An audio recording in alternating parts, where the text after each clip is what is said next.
À ton avis, est-ce qu'on peut faire un cocktail avec du sang?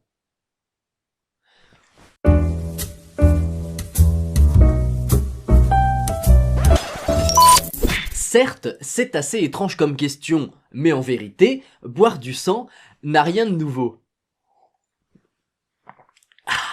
Par exemple, les Français du 19e siècle se ruaient dans les abattoirs pour boire l'hémoglobine encore chaude des bœufs et des autres animaux fraîchement abattus.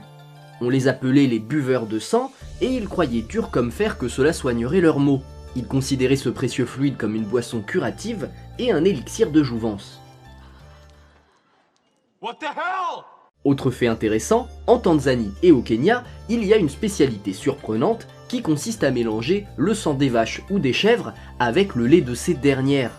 Le but étant de former une sorte de milkshake rosâtre, énergisant et très nutritif. La spécialité qui nous intéresse aujourd'hui est originaire du Vietnam. Elle est connue sous plusieurs noms tels que soupe ou pudding de sang, mais officiellement, elle est appelée Tiet Can.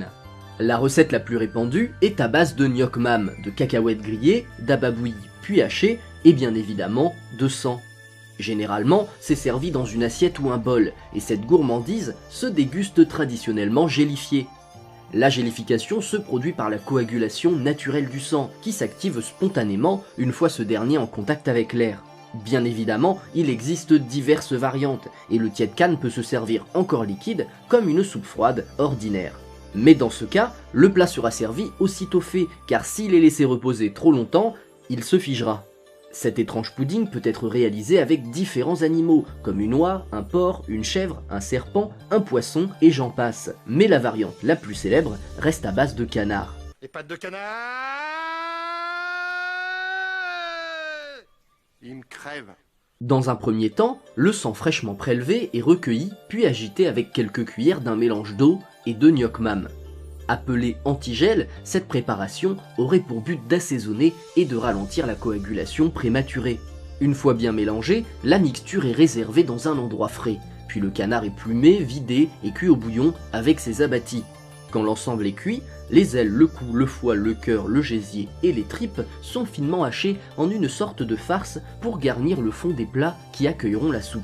Chose curieuse et amusante, il n'est pas rare que les os soient hachés avec la viande lors de la préparation. Hacher avant ou après cuisson, ce n'est pas un problème. Certaines personnes même cuisent l'ensemble à la poêle plutôt qu'à l'eau. Et comme je l'ai expliqué plus haut, il existe plusieurs variantes de cette spécialité. Mais bref, continuons. La mixture est optionnellement assaisonnée d'ail et d'herbes aromatiques, telles que la coriandre, le basilic, le persil ou la menthe. Ensuite, le sang est détendu avec du bouillon de volaille refroidi, provenant de la cuisson du canard. Puis le jus rouge ainsi obtenu est versé sur la viande à hauteur. Le tiet can vite peut être bu de suite encore liquide ou quelques minutes plus tard une fois gélifié. Pour terminer, le tout est saupoudré de cacahuètes grillées, d'herbes hachées et optionnellement de piments frais ciselés. Idéalement, ce plat est servi avec du citron vert pour en verser quelques gouttes sur la soupe. Visuellement, ça semble délicieux, mais gustativement, quel goût ça a! La soupe de sang de canard serait savoureuse, acidulée et parfumée. Ça aurait un goût évident de foie de canard, de gnoc mam, de menthe, de coriandre et de sang.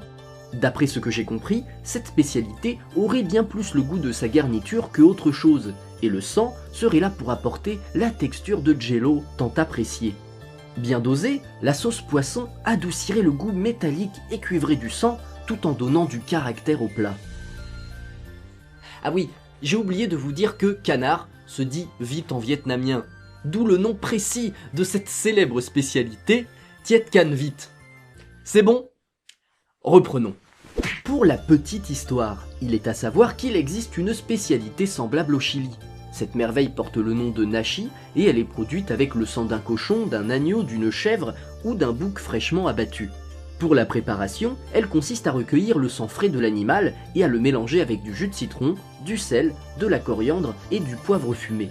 Après une période de durcissement, le sang coagule en une sorte de solide gelée que les Chiliens coupent en cubes et mangent avec du pain. Mais comme pour le tiet can, le nashi peut être consommé liquide comme une soupe. Petite info, il semblerait que consommer le sang brut soit potentiellement risqué pour la santé, à cause de diverses maladies comme la grippe aviaire et d'autres infections dont peuvent souffrir les animaux sacrifiés. En parlant de ça, petite anecdote, saviez-vous qu'il y a plus de risques de s'intoxiquer en mangeant des légumes crus qu'en mangeant de la viande crue? Après, ne psychodramez pas, je vous rassure, c'est juste le mot de la fin pour vous dire que les risques alimentaires sont partout et qu'ils sont autant à l'étranger que dans notre frigo. Alors dites-moi demain, qui serait prêt à se faire une bonne gelée de sang de canard? N'oubliez pas de participer au sondage pour choisir le prochain épisode de À votre table qui sortira dans 2 semaines. D'ici là, je vous dis à très vite pour une prochaine étrange vidéo et je vous dis à bien plus vite dans l'onglet communauté. Je vous love, la grosse bise, ciao!